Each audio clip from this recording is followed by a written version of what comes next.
Welcome to Caedmon's World. We're proud to present Mark Hamill reading the first 2 chapters from Norby, the Mixed-Up Robot, which is by Janet and Isaac Asimov. On this side, we'll hear Chapter 1. It sounds like Jeff is definitely into trouble and out of school.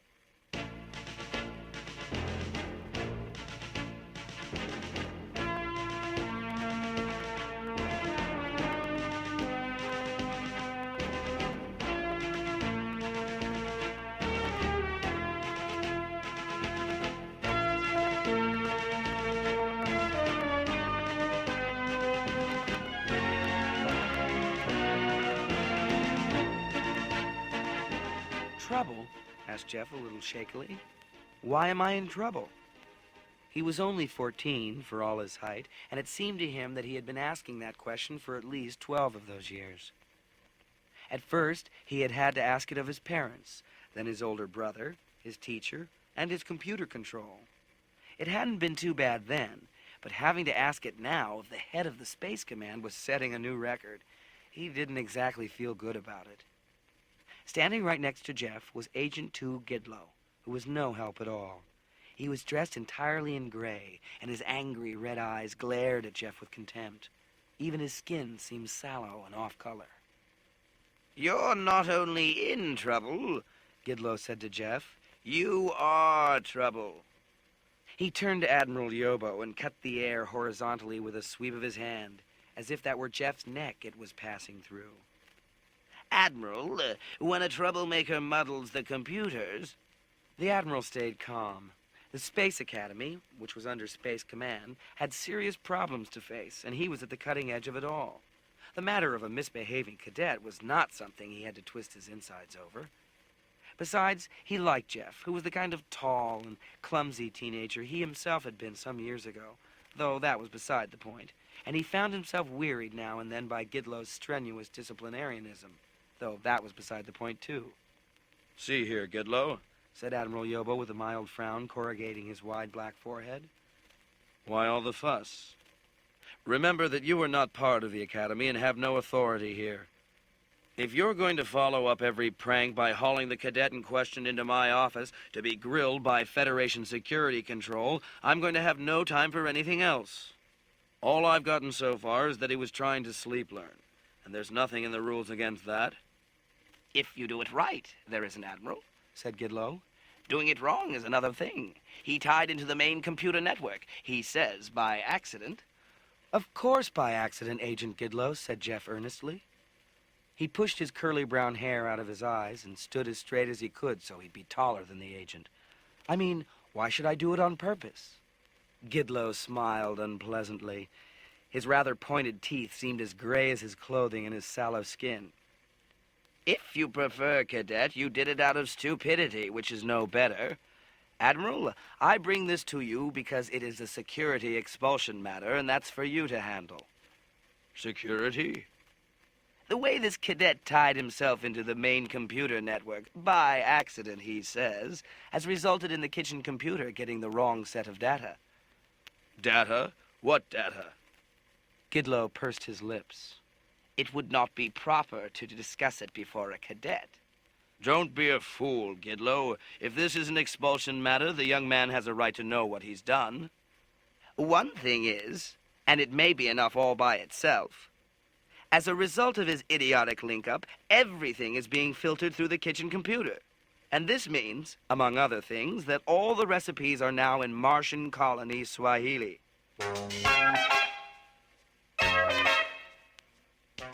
The Admiral, who had been playing with the buttons on his desk, began to chuckle as he stared into his private viewer.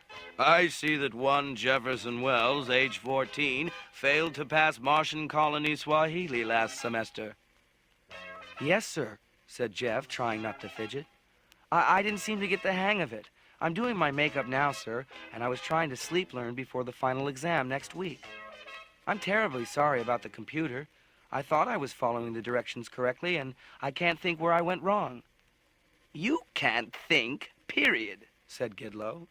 "What it amounts to, of course, Admiral, is that until the recipes are reconverted into Terran Basic, or until the kitchen computer is reprogrammed to handle the Martian Swahili, there's no way of running the kitchen. No one in Space Command is going to be able to eat. We won't even be able to have canned food released. I think, he added glumly, we might be able to get a supply of stock celery that hasn't yet been indexed. What? Roared Yobo. Jeff stirred uneasily.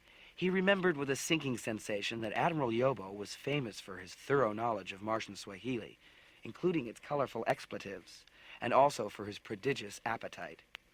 Yes, sir, said Gidlow stiffly. But that's ridiculous, said Admiral Yobo through clenched teeth. The computer should know Martian. Gidlow looked sideways at Jeff, who was trying to stiffen his stand at attention even further. He said, almost in a whisper, very important secrets have been shoved into the kitchen computer, along with everything else. And computer control now says that everything in the kitchen computer is classified. That means the cook robots won't work, and it will be a long haul before we can get into the kitchen computer to do anything about it. Which means, said the Admiral, it will be a long haul before any of us can get anything to eat. Yes, sir, which is why this is expulsion material. In fact, we're going to have to take this cadet mentally apart before we expel him, in order to find out if he's learned any classified material. But Mr. Gidlow, said Jeff a little hoarsely, for his mouth had gone dry with fright. He had heard stories about what could happen to people under mental invasion. I don't know any Swahili, not even now. The sleep learning didn't do any good, so I didn't get any classified material. I didn't get anything, except some strange Martian recipes. Strange? Said the Admiral, glowering. You think Martian food is strange? Well, no, sir, that's not what I meant. Admiral, Gidlow said. He clearly got classified information he thinks are recipes. He must be taken apart. Jeff felt desperate. Well, there's nothing classified in me, just recipes. What makes them strange is that they're in Martian colony Swahili, which I keep telling you I don't understand. Then how do you know their recipes? Eh? Eh? Admiral, this little troublemaker is convicting himself with his own mouth. I know the Martian names for some of their dishes, said Jeff. That's how I know. I like to go to Martian restaurants. My brother used to take me to them all the time. He always said there's nothing like Martian cooking. Quite right. Admiral Yobo stopped glowering and nodded. Quite right. Your brother has good sense. That has nothing to do with anything, Admiral, said Gidlow. The cadet will have to leave school and come with me. I'll find out what he knows. I can't leave school, said Jeff. The semester is almost over and I've signed up for summer school so I can learn advanced robotics and invent a hyperdrive. Gidlow sniggered. With your record, you'll probably use the hyperdrive to send Space Command into the sun. No one's invented a hyperdrive and no one ever will. And if anyone ever does, it won't be a numbskull like you. You're not going back to school because you're suspended. Permanently, I hope. Yobo said very quietly, Am I not the one to make that decision? Well, yes, Admiral, said Gidlow. But under the circumstances, you'll find you can't make any other decision, where matters of security are concerned. Please, Jeff said faintly. It was all an accident. The dark paneled walls of the Admiral's private office seemed to be closing in on him, and Gidlow seemed to be getting bigger and grayer. Accident? Ha! You're a danger to the Solar Federation, said Gidlow. And even if you weren't, your stay at the Academy is over. It so happens, Admiral, that Cadet Jefferson Wells' tuition payments are long overdue.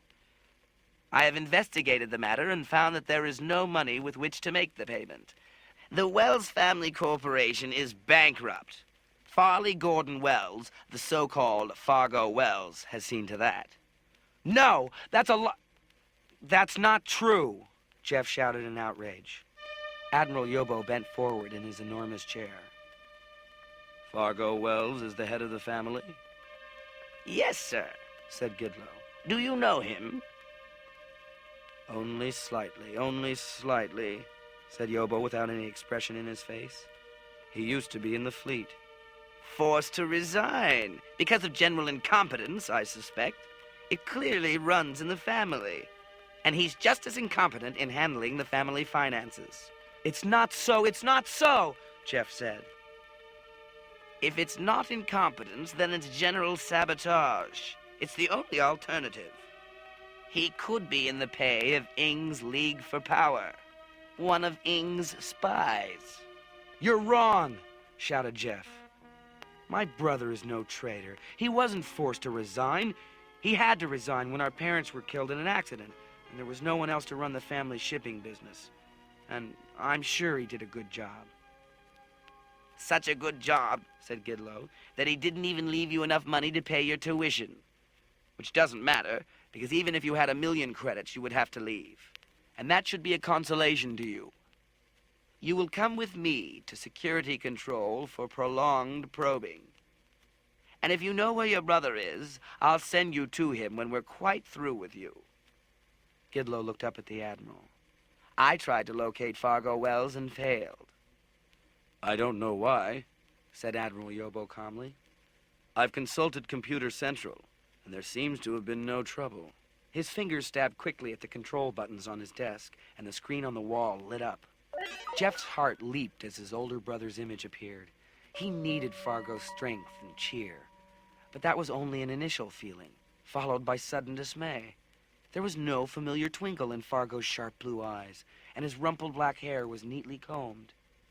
I really am in trouble, Jeff thought.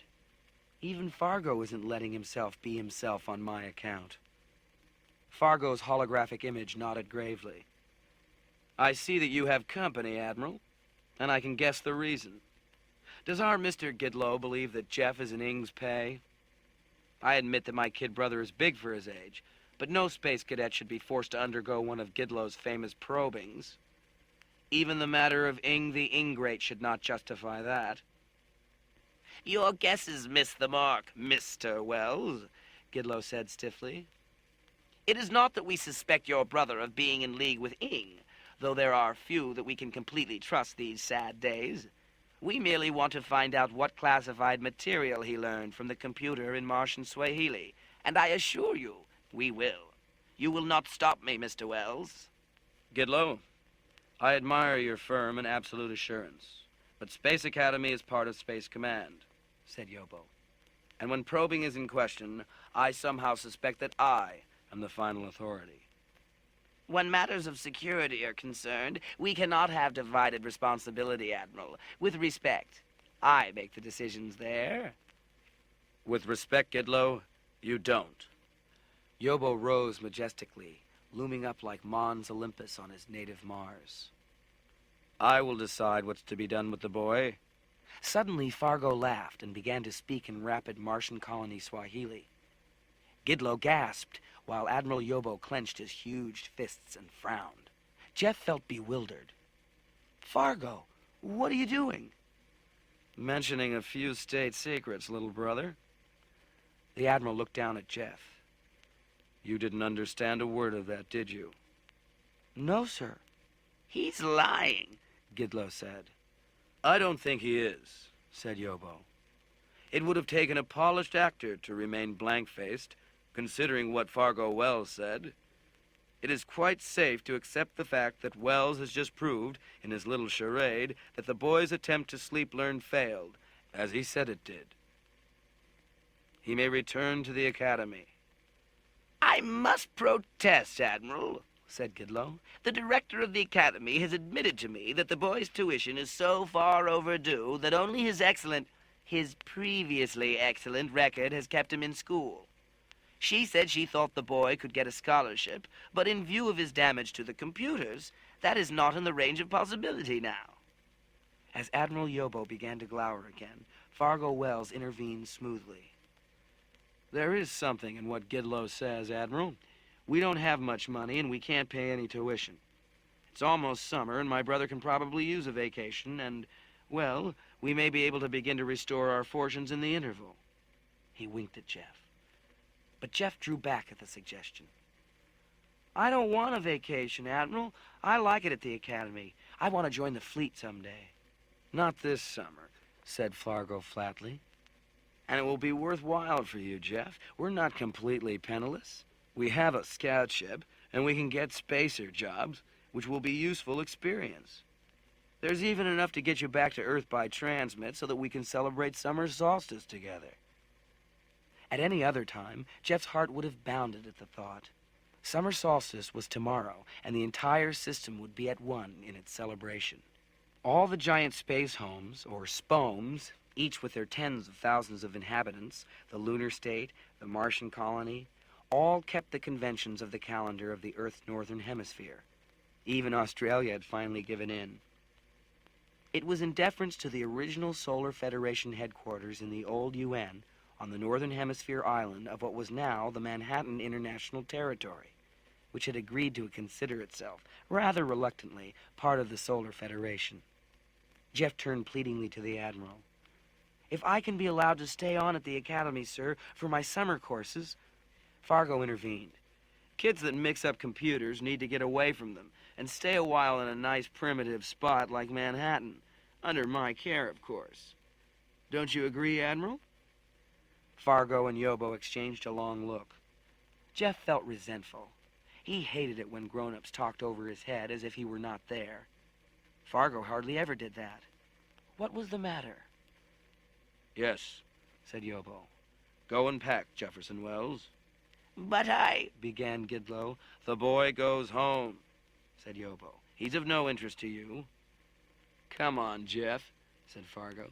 "The faster you hurry, the sooner you'll be deprived of Gidlow's fascinating company. Come on, and I'll tell you interesting stories about the misdeeds and ambitions of Ing the Ingrate. Remember the motto, TGAF, eh? See you tonight."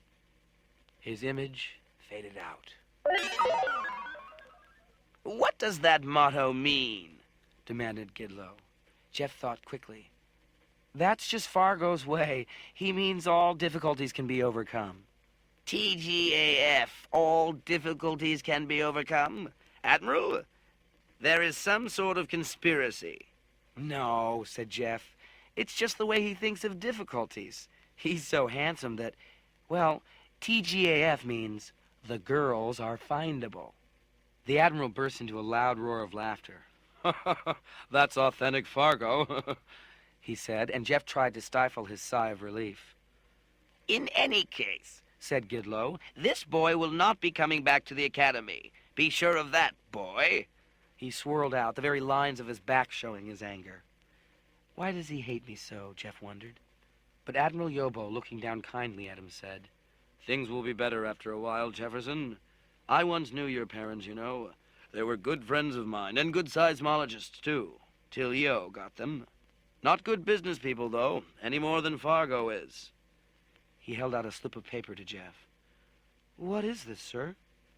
"A credit voucher. Use it to buy a teaching robot, one that can tie into the solar educational system. Learn enough to get back into the Academy on a scholarship." Jeff put his hands behind his back. "Sir, I won't be able to pay you back." "I think you will. I don't think Fargo would ever be able to, but somehow I suspect you have a firmer hold on common sense than he has. Anyway, it isn't that much money, because I'm not all that rich, or all that generous. You'll have to buy a used robot. Here, take it. That's an order." "Yes, sir," said Jeff, saluting automatically. He hurried out, confused and worried. TGAF. Was Fargo right?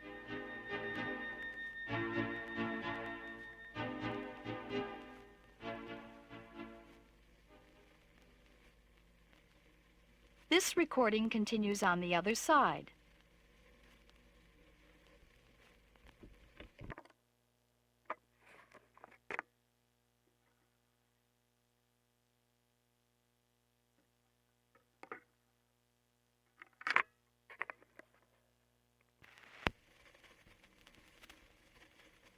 Now Mark Hamill will read Chapter 2, in which Jeff gets home and begins choosing a robot.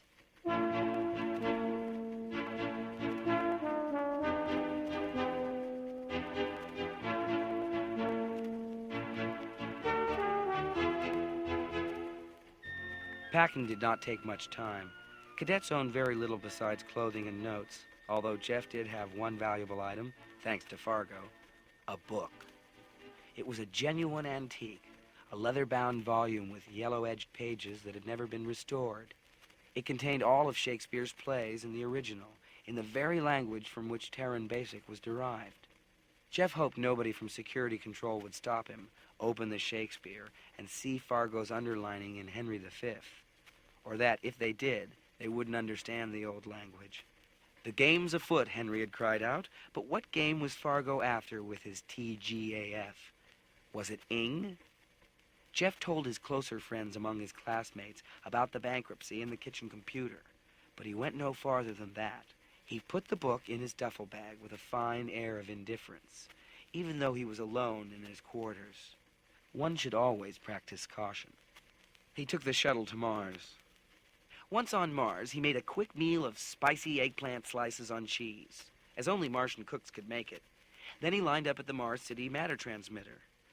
Through the dome, he could see the distant vastness of Mons Olympus, the largest heap of matter on any world occupied by human beings. It made him feel very small and very poor.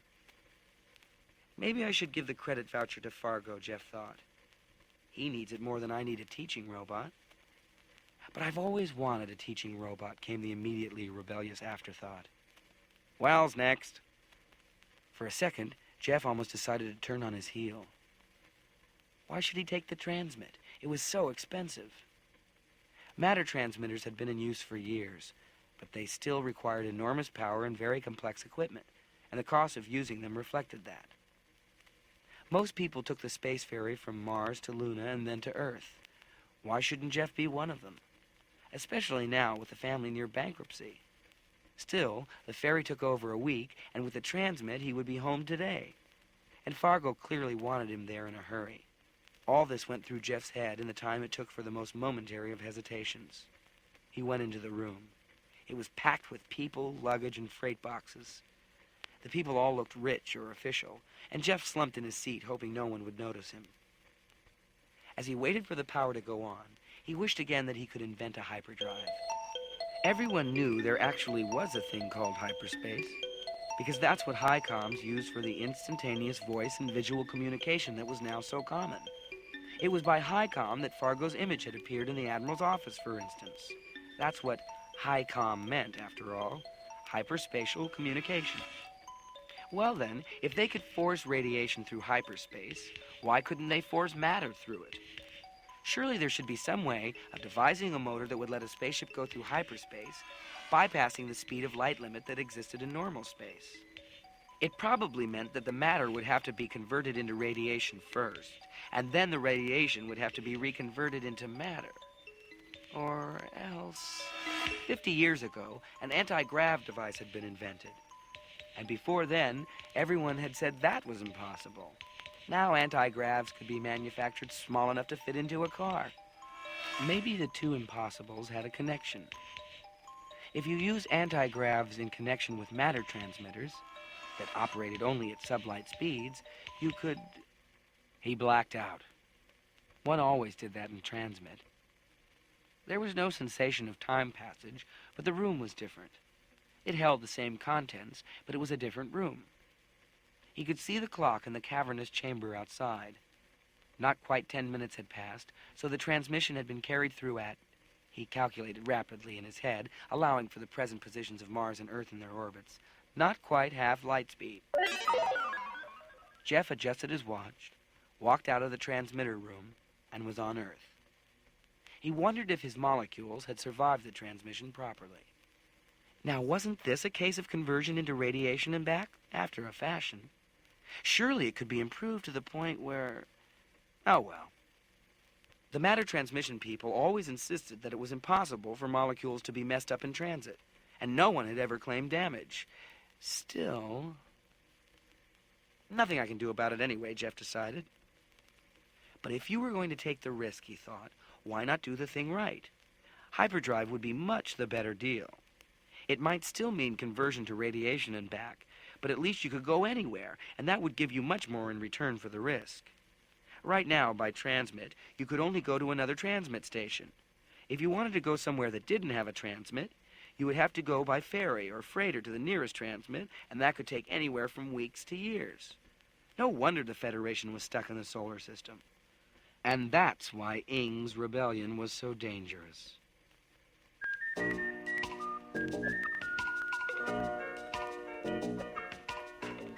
Jeff called the family apartment from Grand Central Station, Manhattan's public transmit terminal, to let the housekeeping computer have enough time to send cleaning robots out to make a last-minute cleanup of the dust. The apartment, when he got there, looked as always. Old, of course, but that was as it should be.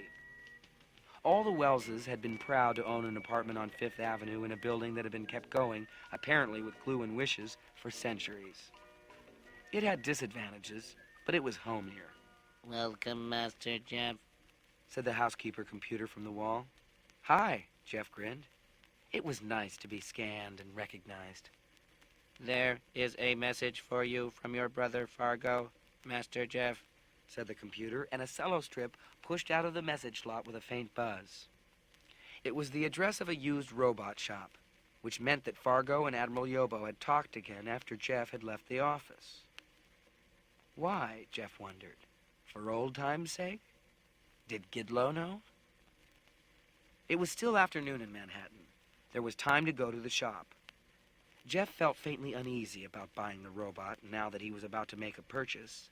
Should he argue with Fargo and try to make him take the Admiral's money for himself? But the Admiral had to have talked with Fargo on the subject. There had to be something behind all this. But what?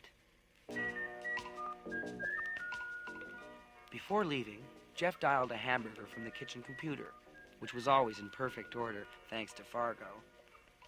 He said, first things first, and hunger came first, even for him, let alone for a growing boy. How much more will I grow, thought Jeff. It was a good hamburger. The self-important fat little man who ran the used robot shop considered the sum Jeff announced he had at his disposal and didn't seem at all impressed. If you use that for a down payment, he said, you can have an almost new model like this. A very good buy. What he referred to as this was one of the new, vaguely humanoid cylindrical robots in use as teachers at all the expensive schools. They could tie into main computer systems in any city and have access to any library or information outlet. They were smooth, calm, respectful, good teachers. Jeff studied the almost new model, wishing that manufacturers had not decided years ago to make intelligent robots look only slightly like human beings. The theory was that people wouldn't want robots that could be mistaken for real people. Maybe they were right, but Jeff would much rather have one that could be mistaken for a real person than one that could be mistaken only for a cartoon of a real person. The almost new model had a head like a bowling ball, with a senso strip halfway up like a slipped halo. It was the senso strip that served as eyes, ears, and so on, keeping the robot in general touch with the universe. He stepped closer to look at the serial number above the senso strip. A low one would mean it was fairly old, and not as almost new as the manager of the store made it sound. The number was quite low. What's more, Jeff didn't like the color combination of the senso strip. Each one was different, for easier differentiation of individual robots, and this one was clashing and unaesthetic. But it didn't matter whether Jeff liked or didn't like any part of that robot. If he used his money for a down payment, where would the rest come from? He just couldn't commit himself to monthly payments for a year or two. He looked about vaguely at the transparent stasis boxes, each of which held a robot with a brain that was not in operation. Was there something he could afford here? Something he could buy in full? An older model that worked? He noticed a stasis box in a corner, all but obscured by others in front of it. He wriggled between two boxes and moved one of them in order to look into it. Half hidden like that, it had to be a not-so-good robot, but that was exactly what he could afford. Actually, what was inside didn't look like a robot at all. Of course, it had to be one, because that was what stasis boxes were for. Any intelligent robot had to be kept in stasis until sold. If the positronic brain were activated and then just kept waiting to be sold, it would get addled. Just standing around doing nothing, thought Jeff, that would addle me. What's in that box? Said Jeff abruptly. The manager craned his neck to see which box Jeff was referring to, and a look of displeasure crossed his face. Hasn't that thing been disposed of yet? You don't want that, young man. It must be an awfully old robot, said Jeff. The thing in the box looked like a metal barrel about 60 centimeters high, with a metal hat on top of it. It didn't seem to have legs or arms or even a head. Just a barrel and a hat. The hat had a circular brim and a dome on top. Jeff continued to push the other boxes out of the way. He bent down to see the object more clearly. It really was a metal barrel, dented and battered, with a label on it. It was an old paper label that was peeling off. It said, Norb's Nails. Jeff could now distinguish places in the barrel where arms might come out if circular plates were dilated. Don't bother with that, said the manager, shaking his head violently. It's a museum piece. If any museum would take it, it's not for sale. But what is it? Is it really a robot? It's a robot, all right. One of the very ancient R2 models. There's a story to it if anyone is interested. It was falling apart, and an old spacer bought it, fixed it up. What old spacer? Jeff had heard stories about the old explorers of the solar system, the human beings who went off alone to find whatever might be strange or profitable or both. Fargo knew all the stories and complained that independent spacers were getting rare now that Ing's spies were everywhere, and now that Ing's pirates stole from anyone who dared travel to little-known parts of the system without official Federation escort. The story is that it was someone named McGillicuddy, but I never met anyone who ever heard of him. Did you ever hear of him? No, sir. He's supposed to have died half a century ago, and his robot was knocked down to my father at an auction. I inherited him, but I certainly don't want him. Why isn't it for sale, then? Because I've tried selling it. It doesn't work right, and it's always returned. I've got to scrap it. Well, how much do you want for it, sir? The manager looked at him thoughtfully. Didn't you just hear me tell you that it doesn't work right? Well, yes, sir. I understand that. Would you be willing to sign a paper saying you understand that, and that you cannot return it even if it doesn't work right? Jeff felt a cold hand clutching at his chest as he thought of the Admiral's money being thrown away. But he wanted that robot with its spacer heritage and its odd appearance. Certainly it would be a robot such as no one else had. He said, with teeth that had begun to chatter a bit. Sure, I'll sign if you take the money I have in full payment and give me a receipt saying paid in full. I also want a certificate of ownership entered into the city computer records. Huh, the manager said. You're underage. I look 18. Don't ask to see my papers, and you can say you thought I was of age. All right. I'll get the papers filled out. He turned away, and Jeff squatted. He leaned forward and peered into the stasis box. This McGillicuddy must have put the workings of a robot into an empty barrel used for Norb's nails.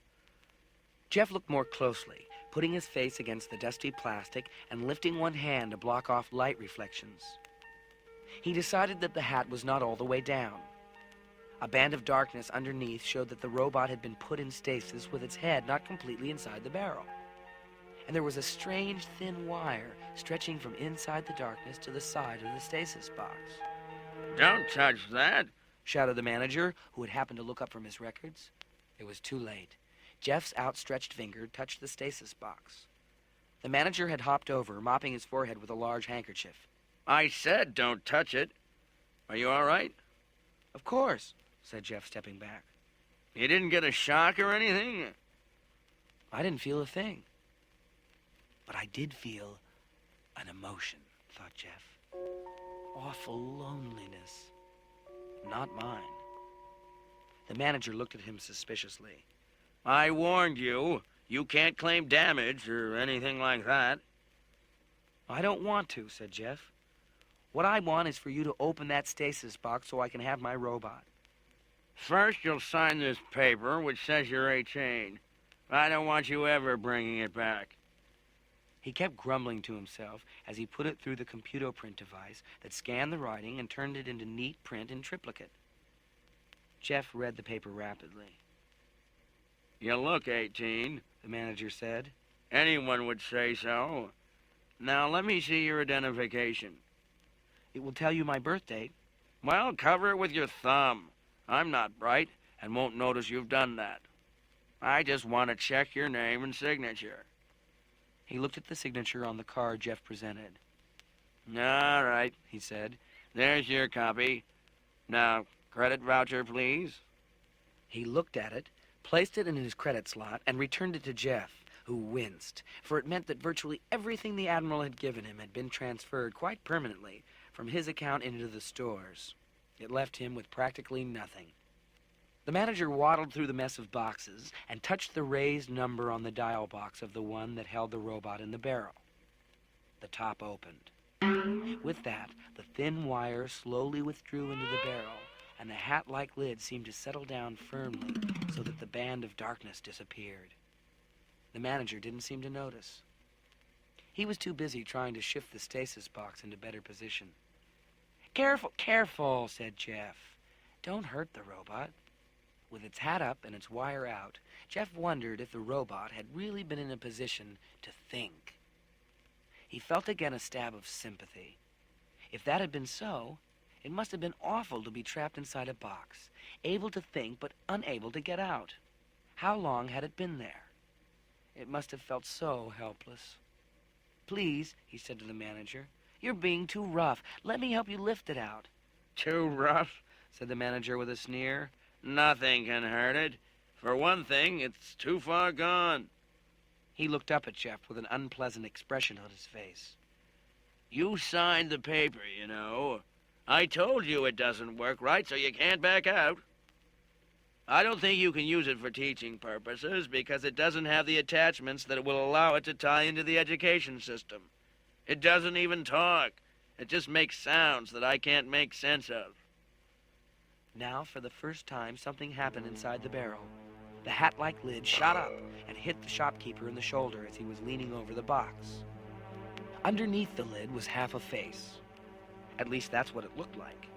There were two big eyes. No! Jeff leaned across and saw that there were also two big eyes at the back. Or maybe that was the front. Ouch! Said the manager. He lifted a fist. Jeff said, "You'll just hurt yourself if you try to hit it, sir. Besides, it's my robot now, and I'll have the law on you if you damage it." The robot said in a perfectly clear voice that was a high and almost musical tenor, "That vicious man insulted me. He's been insulting me a lot. Every time he mentions me, he insults me. I can speak perfectly well, as you can hear. I can speak better than he can. Just because I have no desire to speak to my inferior, such as that so-called manager, doesn't mean I can't speak." The manager kept puffing out his cheeks and seemed to be trying to say something, but nothing came out. Jeff said, quite reasonably, "That robot certainly can speak better than you can right now."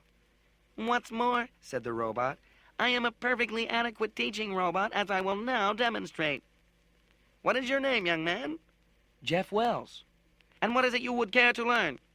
"Swahili, the Martian colony dialect, sir." It suddenly occurred to Jeff that he ought to show a decent respect to a robot that clearly displayed a certain tendency to irascibility and a shortness of temper. "Good. Take my hand and concentrate. Don't let anything distract you." The little robot's left, or possibly right side, dilated to a small opening, out of which shot an arm with a swivel elbow and two-way palms, so that it was still impossible to tell which was its front and which its back. Jeff took the hand, which had a pleasantly smooth, but not slippery, metallic texture. "You will now learn how to say good morning, how are you, in Martian Swahili," said the robot. Jeff concentrated. His eyebrows shot up, and he said something that clearly made no sense to the manager. That's just gibberish, said the manager, shrugging. "No, it isn't," said Jeff. "I know a little Swahili, and what I said was Martian Swahili for good morning, how are you? Only this is the first time I've been able to pronounce it correctly." In that case, said the manager hastily, you can't expect to get a teaching robot that's in working order for a miserable 85 credits.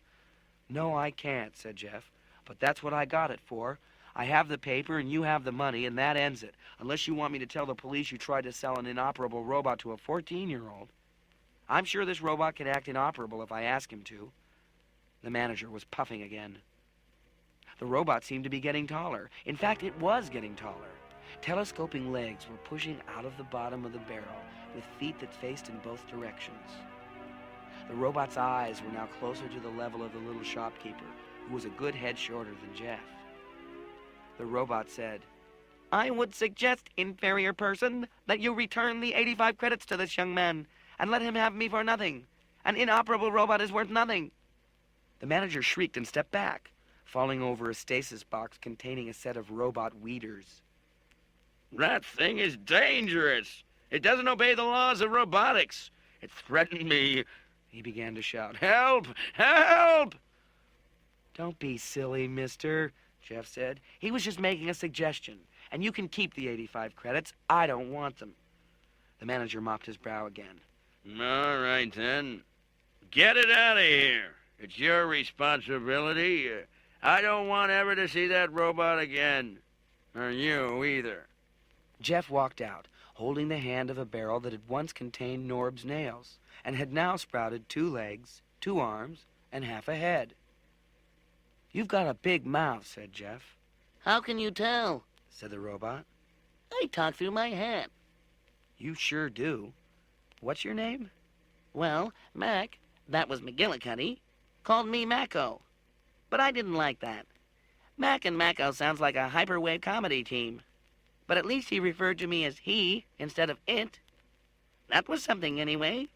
It showed respect. What would you like to call me, Jeff? Jeff should have corrected the robot. All robots were supposed to put a title before a human name, but it was clear that the robot he had didn't follow customs too well, and Jeff decided he didn't mind that.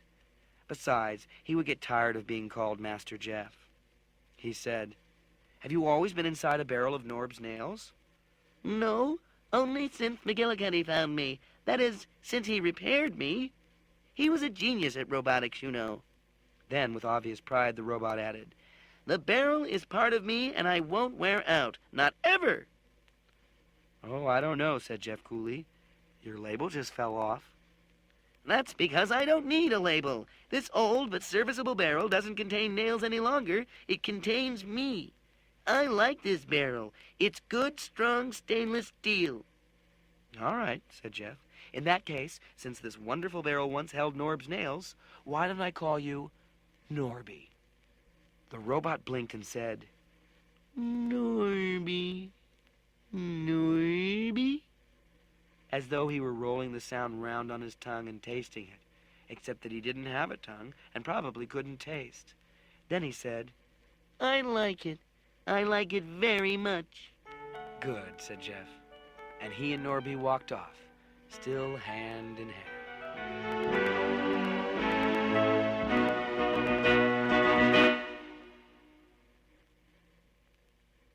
If you would like to find out about the exciting adventures which Jeff and Norby have together, why not look for the book Norby the Mixed-Up Robot at your school or public library, or visit your nearest bookstore. If you enjoyed this recording, we have many more for you to listen to. We'd like to send you your very own catalog. All you have to do is write to us. Our address is on this package.